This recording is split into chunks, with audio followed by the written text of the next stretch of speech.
5, 4, 3, 2.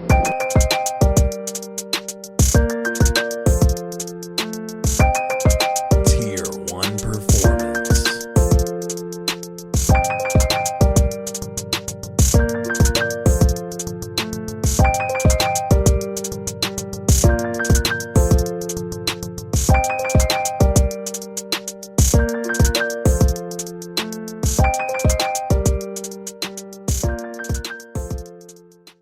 Hey guys, welcome back to Tier 1 Performance. We have special guest today, Jeremy Husband, with us today.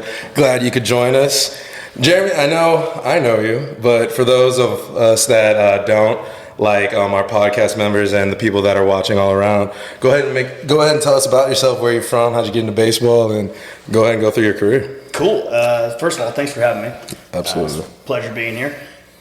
So for me, I started playing ball pretty young. Grew up in the Kingwood area. And just from a young age, that was the sport I decided to individualize myself to. I always found it special to me because it was one of those things where you couldn't succeed without having a team involved in it. Right. So that was kind of one of the things that drew me to it. Ended up going to play college baseball over at 3 different schools, to be quite honest with you. We can get into that a little bit later if we want to. Absolutely. And I rode that train and just tried to get a bunch of degrees with it. Right. Absolutely. And like getting a bunch of degrees, we're going to touch on that. But you went to Kingwood Park High School, my alma mater, Black Panthers for some reason. But no, you went to our old high school. What was your position and what were you doing at that time, like going into the 9th grade? How would you categorize yourself as a player? I mean, it's just a typical left-hander, to be honest with you. You're kind of limited to 3 spots. Right field, first base, pitching. So that's kind of where we started out as, and by the time it got all said and done, I just decided to focus on pitching the whole way through. The whole way, like when you got into freshman year, you were like, I'm going to be a pitcher?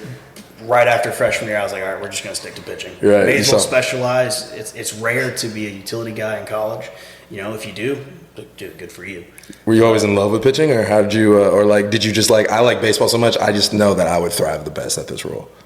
Actually, I fell in love with it the first time I ever did it. Okay. To be honest with you, I think it was probably about 9 years old, and you typically, like right at the beginning of it, you're picking daisies in right field, and guys like, hey, like, we want you to pitch an inning. Okay.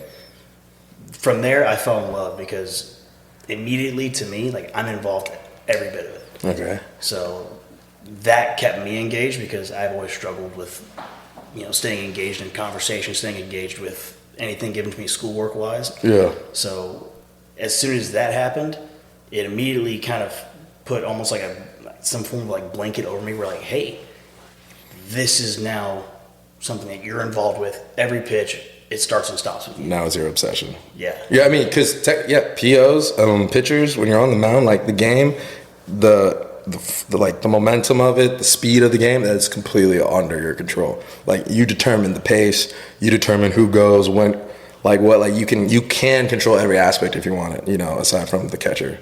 Yeah, absolutely. Play, like it's pretty devastating. But so like explain us how you got recruited. So we know you went to K Park, then you were a committed pitcher. How did you get recruited and where'd you end up going?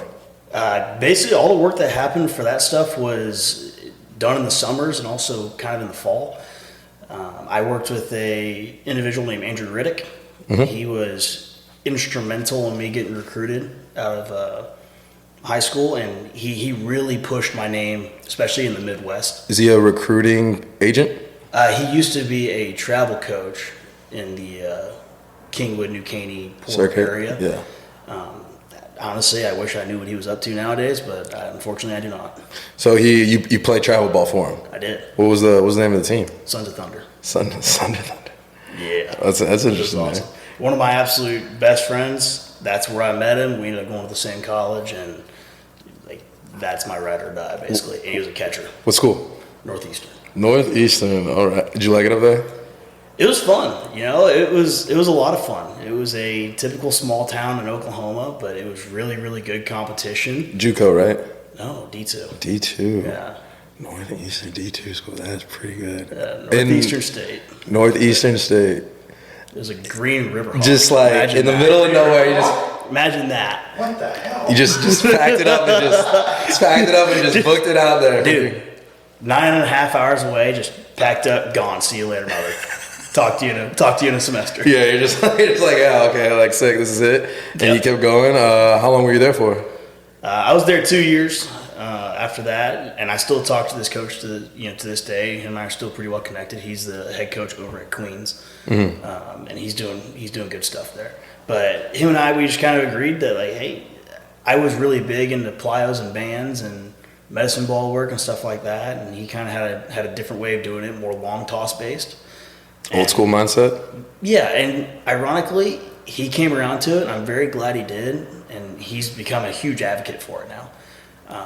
But that man, he changed my freaking career for the rest of the 7 years that I played, or whatever, however long it was. Yeah. So after you went to Northeastern State, where'd you end up? So I spent 3 years at Ottawa. That was a NAI that I transferred to, and basically I kind of A, followed the money, and B, I wanted to win. While we were there, we ended up winning 2 championships. I think it would have been 3. We were running away with conference, but COVID came in.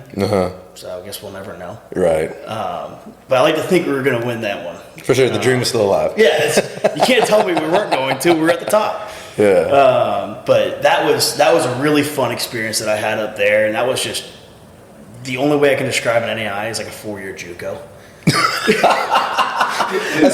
As far as play, It really is. Or as far as like it is a grind and a half. There is 0 rules. It is the Wild West of college ball.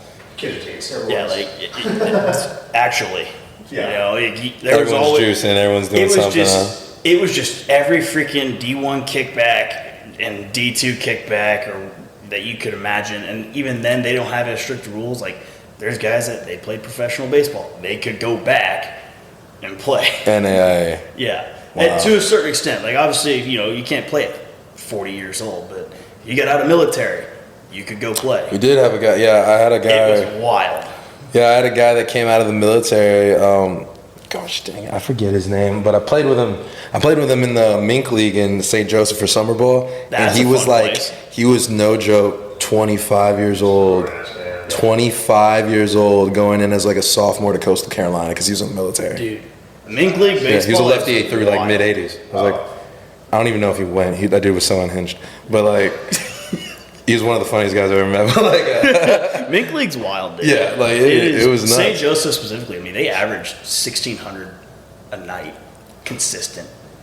Yeah, I know. I love that place. Cool stadium. It was great. Cool stadium. Great. We ended up winning it all. The championship. That was every the year I saw it. So yeah, Wichita. So I hadn't NBC. seen Mitch since he left for college, and then like 3 or 4 years later, I just run into him at this tournament. Like, cause NBC. yeah, exactly. Been there. That's fun. We're staying at the same hotel. Dude, this dude just comes walking in. He's got a full beard and everything. And I was like, Mitch? He's like, JP. Like, yeah, it was incredible. It was nostalgic. I played with a team from California in the NBC. Oh, you went to Cali? Yeah, that was. I didn't go to Cali. I met them there for the NBC specifically. Oh, you got picked up. Yeah. How'd you do? But that was fun. It was fun. It's freaking great. Through all of 1 inning, because I tore my rotator cuff first pitch. What year? Oh, jeez. Time out. Hey guys, sorry about that. We had some, piss break, technical difficulties, whatever you want to call it. But yeah, no. So first pitch, torn rotator cuff off of a summer ball team that you picked up for. NBC World Series. First pitch, I go out there after warming up, tear my rotator cuff. Still finish the inning. Oh boy. Yeah, but I watched that they have the radar on the scoreboard at X Stadium. I just watch it go 91, 88, 86. 82. I'm like, this is going horrible. The effort's going up. Putting every last bit of effort that I got in it, wincing the whole time. I was 78, 76, 72. I'm like, oh my gosh, I'm about to throw a submarine. So this was after you had been with your NAIA school. This was leading into that. Oh, leading into it. So before you got there. Yeah, this and, was just and then before I got there. Spent the whole fall when I got there trying to rehab it. And then after you went NAIA, where'd you go after that? So after that, I went to, and this is 2022 or 2023. I went to Missouri Western in St. Joseph. Yeah, it all comes back full circle. It all comes back full circle. Oh man, the guys that I played with that went to that school, they're some dogs. Like that, like people just don't discover. Yeah. Like, because when I went there and I played for St. Joseph, they're telling, we get a bunch of people going, I go to Missouri Western. I was like, never heard of it. And then these guys are just spanking around people from Kansas, Kentucky. Oh, yeah. I mean, it really opened my eyes to, like, all the small schools that people don't notice the talent. That conference, the MIAA, nuts. It is just freaking nuts. It is every single freaking oil worker that is just like, yeah, I can swing, but Yeah. maybe they probably couldn't hit off of, 97, 98. So, like, the aces in the MIAA are good, but they're just, you throw something in the mid-nines, they're just getting hammered. Yeah, no, there's a... And the wind always blows out no matter where you are. Makes no sense. Yeah. Though I will say this, like, when I played in the Mink League, and I got to, I was friends with some of those guys, and I still am friends with some of those guys, like, it made me realize that, the discrepancy between D1 and D2 is very small.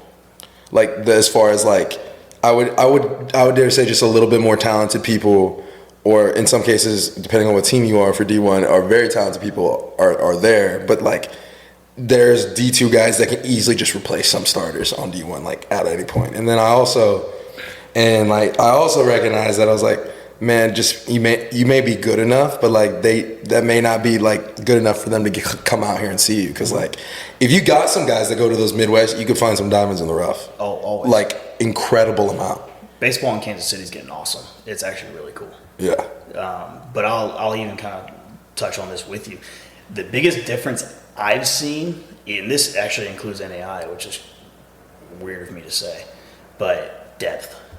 Like, Yes. In the NAI, you're 1, 2, 3 starters and 2 guys in the bullpen, horses, and they are rode until they puke. No ifs, ands, or buts. You don't have anybody else. All your other guys are inning eaters if you're getting blown out of the water. Yeah. But like D2, you have more depth than that. D1, the depth is probably immaculate.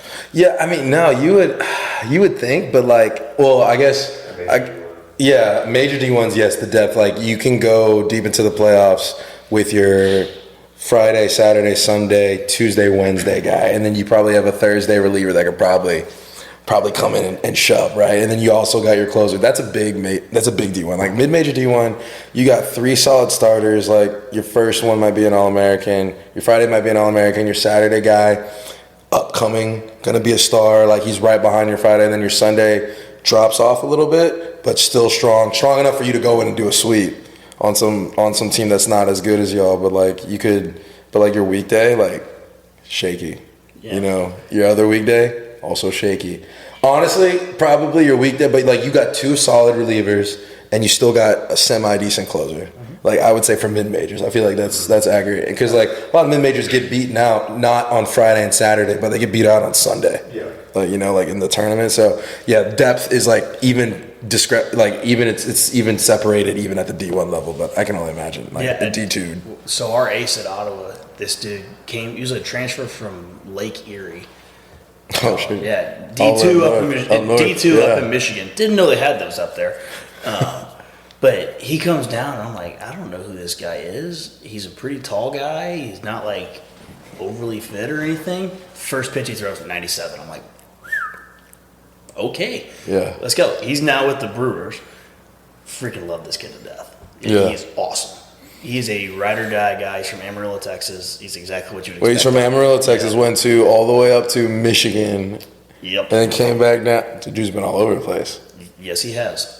Now he plays for Milwaukee. now he plays for Milwaukee. Yeah, that's exactly crazy. Talk about and then our second guy, he ended up going to play in Germany, and then our third guy is, I think he went and got a ring in the Mexican League, and then he's in like the Venezuelan League now, I think. Oh wow! But he decided he wanted to go play in that from the get-go. He was from Mexico, so like that's what he wanted to do. He wanted to be in that league, playing in his own country. Like, hey, more power to you. Love it. Yeah. So go freaking get that ring. Kind of describe to us what kind of pitcher you were, going through the recruiting process.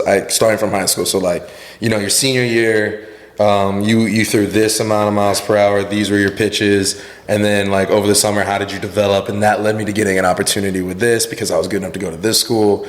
And then like, how did you emerge? Because I know I know what you threw at the end. The people don't know, but the people know. the people don't know. I know what you threw at the end, and I know what you threw in the beginning. But I kind of want you to explain that process, how you developed as a pitcher, you know, to shape yourself to the beast that you became. Basically. So, the biggest thing is go invest in the weight room. I mean, it is your greatest freaking friend. Yeah. Okay. Put on size, do plyometric sides on it so you can translate that strength into explosive power, and it'll be your best friend and serve you for the rest of your life. Because also you teach yourself that you can do something that sucks for a greater goal. Mm-hmm. For a lot of people, working out's not fun, but you do it, you'll like the end result that you get out of it. So that was one of the big things that changed me. But coming out of high school, I didn't take the weight room seriously. I was a thumbing lefty at 78 miles an hour with a curveball and a changeup. My biggest asset was that I could locate anything. So that was one thing that is the reason why I ended up getting recruited. And they're like, hey, like this kid's just undeveloped. Like there's an opportunity here. So that's what ended up getting me recruited, is just somebody seeing that potential. And it wasn't a huge offer, but you know, it was something. It got me there. Took you to the next level. Yeah, and would the offers have been better? Yeah, if I would have been more serious in high school about it. But ended up taking that offer in Northeastern State, and I hooked up with a guy by the name of Brian Nippelmeyer, and he's the one that really changed me on how I pitch. You know, that was about the time Rap Soda was coming out and becoming more popular. This was before TrackMan ever existed, I believe. Mm-hmm. And we just developed everything. What year is this? 2018. Okay. All right. 2018, I believe. And this guy was the one that originally recruited me, and then he ended up leaving his school. So I decommitted, and that's when I ended up at Northeastern State. But I still worked with this guy every summer, and he was awesome. I love that man to death. What did he do for you, I guess, like specifically? Because you know, when you work on somebody, it's individual. The progress, the routine, everything. And I took a lot of what he gave me, and I kind of translate that to what I do for younger athletes too. But he just taught me how to use my body. It wasn't weightlifting that he taught me. I had other guys that, you know, I kind of learned that from, and also just doing my own research. And over the years, I learned the weight room and learned plyometrics and exactly how the body moves and how to generate force out of it. But he really taught me physics. What it is to be a pitcher when it comes to, hey, this is how you throw hard. Yeah. Because to be honest with you, that was the only thing that was missing. So I ended up. You were like 100% arm, 0% body. Yeah, and just undeveloped. It was. I go back to that word, but I didn't use my legs very well at all. I was slow moving. You know, the simplest equation you can probably ever use for throwing. If you want to throw hard, you got to move fast. You want the ball to go harder, your arms got to move faster. Sounds pretty simple. Very simple. Now, not necessarily easy. Everything leading up to that is the difficult part. Yeah. It's that simple, but it's not that easy. Exactly. Yeah. So ended up working with him for multiple summers, and by the time it was all said and done, it went from being just a pretty flat fastball that just tailed off to being a fastball that was high run, high spin, worked up in the zone, and then breaking ball down in the zone. So it made me pitch backwards really effectively. By the end of it, I wasn't even using my changeup. It was, here's a breaking ball, throw a fastball up in the zone, because it looks just like the breaking ball, but it rises, or has the perception of. So it was spinning probably around 2,800 RPM, sometimes 2,900. Yeah. And that's how I ended up making my bread and butter, and that's what then took me from being a mediocre, okay pitcher, but then just becoming, I guess, just one of the elites in it, at least on the team that I was on. Are you a reliever at this point? Yeah, I made the transition from starter to reliever in 2019. So once I went to Ottawa, they moved me to a setup man and closer. You know, we kind of flip-flop depending on the situation. That's interesting. Oh, hang on a minute. Here we go. But basically, you'd play a doubleheader the second day. So the first day, our closer would go an inning, and then he would go 2 innings, or vice versa. Basically, the game's on a doubleheader. One would throw 1 inning to set it up. One would throw 2 innings, and then flip it the next game. Jesus. So I'd throw 2, and the other guy would throw 1. It was nuts. I told you, they got rode hard. Yeah, that's Yeah, crazy. and you got rode hard. It was wild, So, but yeah. it was fun. I like winning. So how was that conversion going from going from like, hey, I've always been a starter, I've always had a routine, to reliever, like, hey, you can go in at any minute, you need to. How was that? Was that a tough mental challenge for you, or did it? Because you seem like a habitual routine guy, very disciplined person. So like, I can see how that like affects somebody. Like, hey, I've always had a routine, I've always done this. I try to be disciplined. Yeah, I would say the biggest thing for it is you can only control what you can control. That is true. Man. Wise words, right? Wise words. But take notes, kids. yeah, take notes. You can't control if the other team. Well, you can if you're the one pitching, but if you're not pitching, you can't control if the other team puts 6 runs on the board to tie it. Next thing you know, hey, you got to get going in a hurry. Mm-hmm. But what you can control is your preparation leading up to that and your anticipation. Stay loose the whole time, especially in the Midwest. It's cold. Go run down to the pole and back. It's not going to kill you, okay? Mm-hmm. But it's going to keep you from stiffening up because it's 35 degrees with a 20-degree wind chill. Go do something. Stay loose the whole time. Don't throw a baseball, but stay loose. Keep blood moving. That way, when your name's called, it doesn't take as long. Yeah.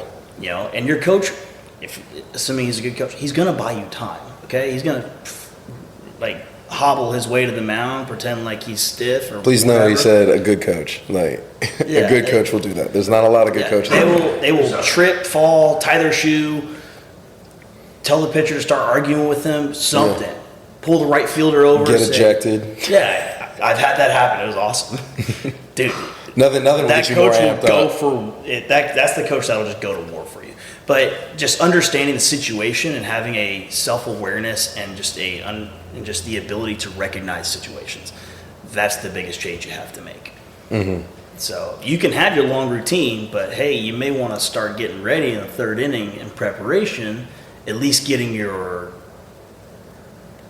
movement warm-ups done, not necessarily your plyos. Get your bands done in the 5th, maybe the 6th. That way you're ready to pitch in the 7th or 8th. Maybe that's what you ought to do. Yeah. But just being able to recognize situations, that's the biggest change you got to make. So what was the turning point for you to where you started like hitting 90, 91, 92, 93, consistently? Like, what was that turning point for you? Was it something that you did? Was it something that you were taught? Or it was like, hey, after all this hard work, things are like finally clicking together and I'm able to make the best out of it? I would say it's a combination of all three, to be honest with you. Transferring from starter to reliever, you're not worried about throwing 6-7 innings. It's true. You're worried about throwing, 1 inning. And then if you get through that next inning and he goes, hey, you want one more? Okay, fine, 1 inning. You take it 1 inning at a time. Next thing you know, you don't have to worry about lasting. You got to worry about, okay, I need everything I have right now for this pitch. And we're kind of starting to see that in a lot of the MLB games too. And now it's like, hey, go as hard as you can for as long as you can because the next guy in the bullpen is going to go. Yeah. I mean, nowadays, the team that wins is the team that's got the deepest bullpen. For sure. We were just, Mitch and I talk about it all the time. We're like, dude, did you see their bullpen? Like, it's crazy. It's nuts. It's freaking, I was like, they're coming out like starters, each and every one of them. And they're lasting like it's just dude after dude because of the training that goes in. And that goes, again, that kind of ties in. You're starting to see discrepancies in velo. Yeah. Like, it's starting to be like, it's a specialist pitcher because he has these 3 pitches or these 4 pitches, and this batter sequence is going away, or they're going to, someone who hammers in, like, it's just, it's kind of crazy how you're saying, because, like, you're mid-reliever guy, you're not expecting to throw 97. Well, guess what? Like, all mid-relievers now throw like 99. 87-mile slider. A lot of coaches are like, hey, we need to pitch to this hitter's weakness. In my opinion, I think each pitcher needs to pitch to their own strength. I think you play the law of large numbers. A Hall of Fame hitter bats 300 or 350, whatever it might be. That's 30 to 35%. Okay, well, throw your best pitch. Mm-hmm. Throw your best stuff and see if he can hit it. Because chances are you're going to win. Right. So, in my opinion, use your best stuff. Don't necessarily play to the hitter's weakness. Play to your strengths. And, like, by playing to your strengths, you kind of just enforce that with your training, and that's kind of, like, what sets you over the edge to kind of just, like, all right, now I'm dominating setup guy, closer, reliever. I didn't have to worry about trying to locate a fastball. Literally, it was, hey, we're going to throw 2 curveballs in the beginning, basically. We're going to let you dump those in because it moves a lot and it's sharp, and nobody's going to be expecting that in the beginning, and even if they are, odds are they're not going to hit it very well. Right. And then the fastball, I don't care where you throw it, just throw it as hard as you can. Wherever it goes is where it goes because it just wants to rise or run away. So wherever I throw it anyway, it's not going to end there. Yeah. So it was just told, go throw the crap out of it. Yeah, I see. And, you know, kind of reiterating what you said when you blew out your arm, and I know, but you've experienced your fair share of injuries in this game. How was the mental side of that when you're getting injured, and what helped you stay strong through that process to get you back into the sport? Because some people, I feel like a vast majority of people were just like, it's a death sentence. It's hard. It really is. And I don't know how to describe it very well for you, but you just have to have the mindset of you can't control that you got injured, but it's your decision if you want to freaking come back or not. Yeah. If you want to quit. But I don't think most people are like that. So you may as well go all in on it, get yourself back where you need to be. I faced 4 different stints where it's like I was out for extended periods of time. My freshman year I ended up with 2 concussions, so I don't remember half of my freaking year. Second impact syndrome, it was gnarly. They make you start wearing the helmet on the field. Pretty much. Helmet 24/7, padded. It was wild. The only thing I remember out of it is that the concussion protocol back, I hated how many suicides I had to run just to try to see if I was going to throw up or not. Yeah. And I told our trainer, I said, dude, I'm just going to throw up from the suicides, not even from the concussion, bro. This is stupid. Just from this track workout alone, I'm gonna pull trig. I never want to see a basketball court again. Could have been poles. Yeah. Oh gosh. That'd be fun. Yeah, no, that's I miss those days. Yeah. Back when, hey, if you want to get rid of your arm soreness, just go run. That go doesn't running work. out. Yeah. You got to get the lactic acid out, though. It doesn't work. Maybe for sprints, maybe sprinting, but if you were to run at a jogging pace, you wouldn't be able to get the lactic acid out until 35 minutes in. Yeah. And even no wonder I had tendonitis. 35 minutes in. And even then you're going to have diminishing return because your legs are going to get sore. Yeah. So your soreness goes from your elbow to your legs. Sounds kind of pointless. But anyway, 2020, I ended up breaking my finger, and that was an interesting one. So it's permanently crooked. The tendons are severed. Basically shattered all 3 knuckles on it and broke the fingertip. It was Bull that did that, huh? Yes, it was. Bull Todaro. Shout out to Bull. Shout out to Bull. He's been on. If you haven't seen his episode, it was a good one. But this is crazy considering that we all work together. Jeremy, Mitch, me, and Bull, we all work together. Oh, and Tyler and Dre. And he shattered our own coworker's hand in a past life. Yeah, and ended up coming to find out that I get to work with him later. That made it interesting. It was a foul ball, right? No, line drive right back at me. Never had a chance. Never had a chance. Came right back to me. It literally just hit straight on the top. And you can get him out? I'm pretty sure it went into center field still. It just went through. Oh, like it wasn't full contact, ball ricocheted off. It went through your hand. It went through my hand. It was something. Wow. I don't know how to. It was something. Imagine having soft hands. Yeah, that's right. Crazy. Crazy having soft hands like that. Yeah, that's tough to recover. It was one of those moments where I thought I jammed it, to be honest with you. Probably because of the adrenaline. It was just the nerves were just gone. They were cut off, so I couldn't feel it. So I was like, oh, it's just jammed. It's fine. 3 days later, still swollen, still bleeding. I'm like, I should go to a doctor. Yeah. Go to the doctor, and they take an x-ray of it, and they go, oh, yeah, everything's good. And I'm walking out the door, and they, it's stop. like, wait, stop. Oh, man. Turn around. You're actually screwed. And they just go. They zoom in, it's just a spider web. Just shattered bones. So they ended up sending me to a hand specialist, and oh my goodness. Like, hey, we need to do surgery. And I'm like, okay. Am I going to be able to pitch? No. And I don't want to do the surgery. What are we told? What are we having this conversation for? And I go, what's my options? And I go, well, you could let it heal, and it won't be able to move it, but at least it'll be strong enough to be able to pitch. So I went and grabbed a baseball out of my car, and that's the infamous curve on the finger. It doesn't move, but it's in the perfect shape of a baseball, and it lets me throw it. That is an isolated finger. Yep, that is. Sure. It is. It's got no life. It's got there. It's got an absolute fang of a finger. Yeah, right, I mean, it still moves if I move it with this hand. Yeah, it doesn't do its own thing anymore. And then, what year did you? That was 2018 with the rotator, or no, 2020? It was 2018. In 2018 with the Roadrunner? Yeah, How long did that? 2018. How long did that one take? The worst Honestly, one. I'm no. assuming that was the worst one. No. How do Worst you? one was Tommy John. Oh, and you got TJ. Hands down, that was the worst one. That rotator cuff probably only took about 4 months. I was ready by the time December rolled around. Okay. And I started gearing back up and showed up in January because I basically hadn't proved myself at all. Everybody thought I was just a bust of a detail. I'm like, okay, whoops. Show back up, first pitch. I'm like, oh, I can pitch again. This is great. Yeah. And we were getting a little bit shaky towards the end of the season, getting a little tired because I hadn't been conditioned to throw. You know, I just coming fresh off injury. Yeah, and I kind of got saved by COVID in that. And then, maybe it was summer 2019 that I tore it. Because then immediately Because COVID was 2020, yeah. Yeah, because COVID was 2020, and that's when I broke my finger. I just know that one. Everything else is a That's blur. the timeline. Everything else happened somewhere in it. I just know that one happened. Yeah. Okay. All right. And then you got the TJ. I did. When was that?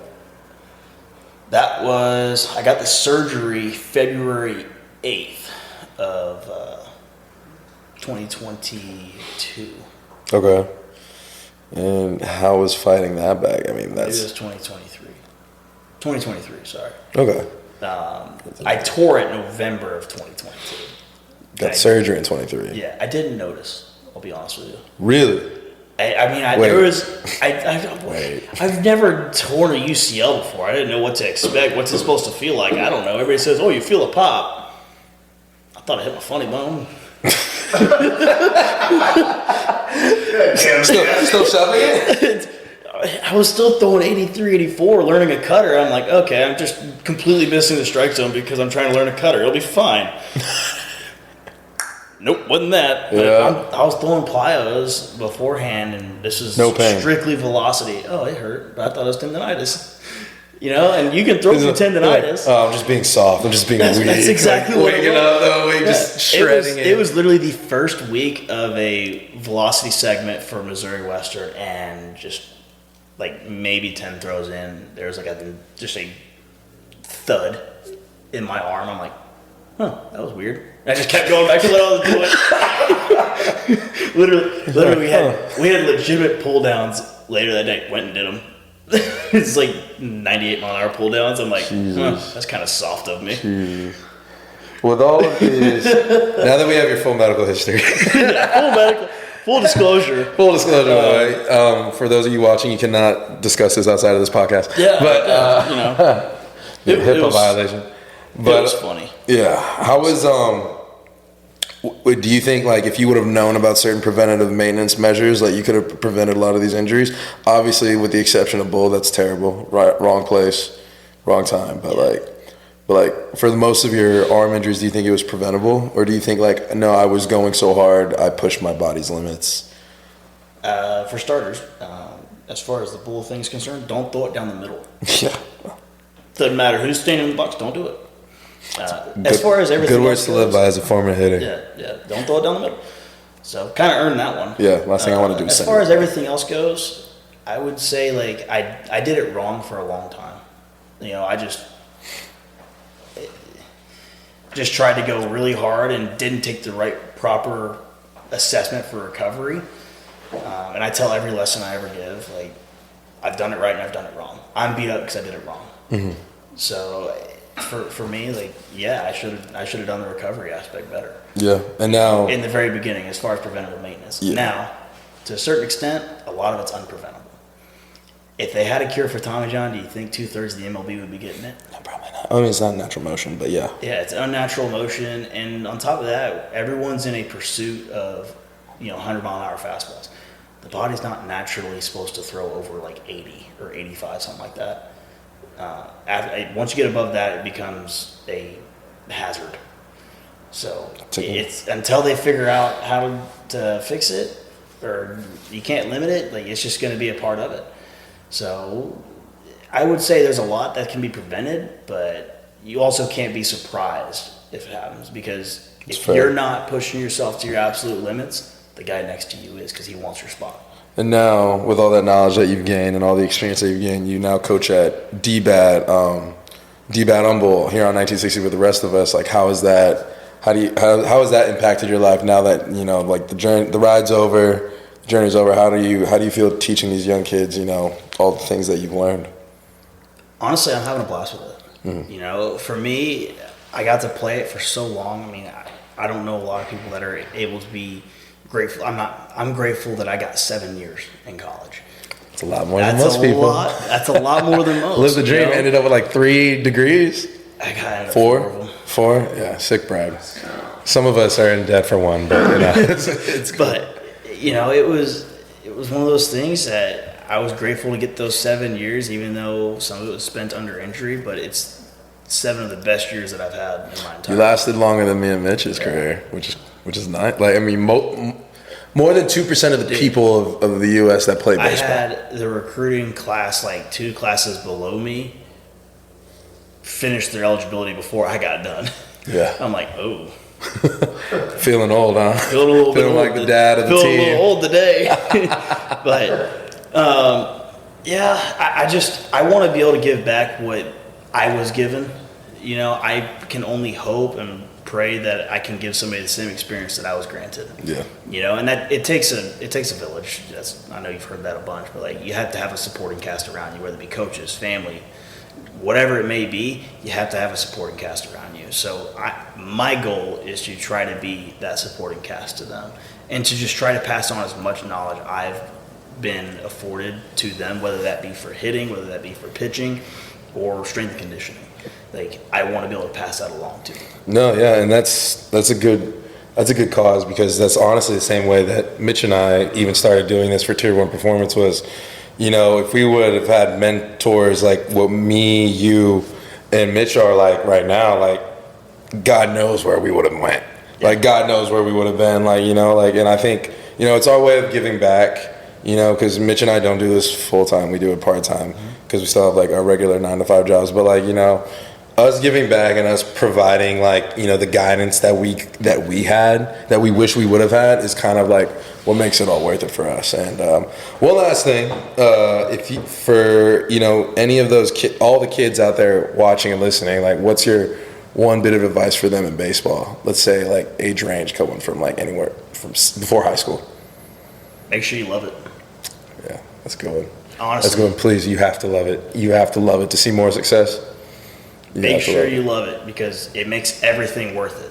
Especially at the very end, you get to dogpile on your buddies and your teammates. Make sure you love the game. And if you do, everything becomes way easier. Yeah, I agree with that.